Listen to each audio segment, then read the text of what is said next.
This project started with Ron Halperin and Tim Bevan, who were here. So it was their idea to make this movie, and I think it was a great idea because they thought that there was a narrative of this story that had been missing. It was most of the other movies are told from the military perspective, and they show you a history of heroism, of a gigantic military feat, and they kind of ignored the interaction between the hostages and the hijackers and also the political aspects in Israel. When you look at Rabin and Paris and you see the dynamic, you realize how difficult it is for a politician in Israel to negotiate. So let me put it in a succinct way. For an Israeli soldier, to be brave is to do what Yoni did. Get on a plane, risk your life to save your countrymen. For an Israeli politician to be brave is to do what Rabin did. Be able and have the courage to sit on a table to negotiate. And Rabin was actually killed on the contest of trying to do this in Oslo. Truth doesn't need defense. Lies need defense. But anyhow, when I shot this sequence, I had next to me Amir Offer. Amir Offer is the first Sayeret Matkal officer who entered the terminal. In the 2 weeks before that, we had with us the officer who entered and killed Brigitte and Bose. They were there. And so when I put the marks for the actors, the place that Yoni was killed, how he was shot, all of this was done with the Sayeret Matkal, who were there. Now, I respect the versions of people who were there, because they are first eyewitnesses. Now, the versions of people who were not there are the versions of people who were not there.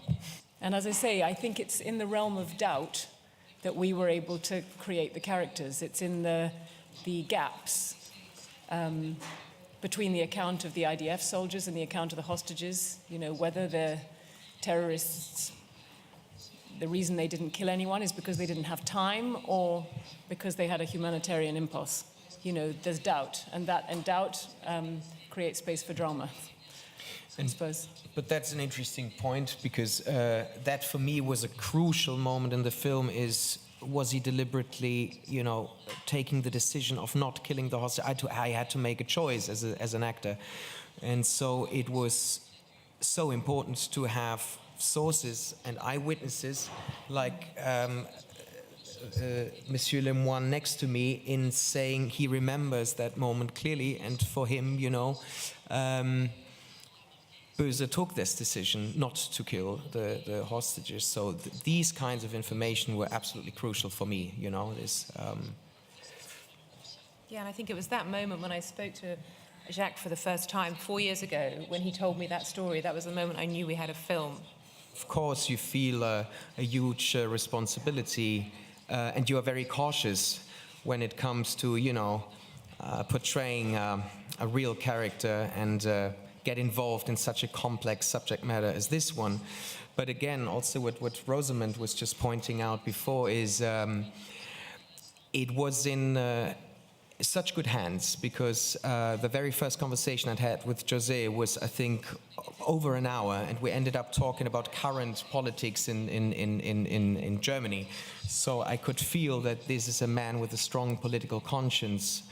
Also, Kate being involved in that project and Gregory writing it are real experts in that field. So they gave us all that support and information we needed. First, when I read this screenplay, right away I thought, it has to be Daniel. Right away. I've been following Daniel's career since Goodbye Lenin. By watching Goodbye Lenin, I already knew he had familiarity with the left, with Marxism, so it played into the character. Then I had a conversation with him, and you know, I wanted to work with actors that understood or had an opinion about the Israel-Palestine situation, and so Daniel was one of those actors, and so right away I said, let's do it with Daniel. Terrorists have a conscience. Terrorists are human beings, and by the way, the way to tell the story, I mean, if I assume that terrorists have no consciousness, then I have to assume that the Palestinian terrorists and the German terrorists were not different. And when I assume that, then I cannot believe what Jacques Lemoyne told me, which was that Bose decided not to kill. You see what I mean? So it's interesting because I think this is upside down. If I portray terrorists as human beings, which is what they are very wrong human beings. They are doing a terrible thing, unexcusable, but they are human beings. If I portray terrorists as not being human beings, then I'm somewhat crazy, don't you think?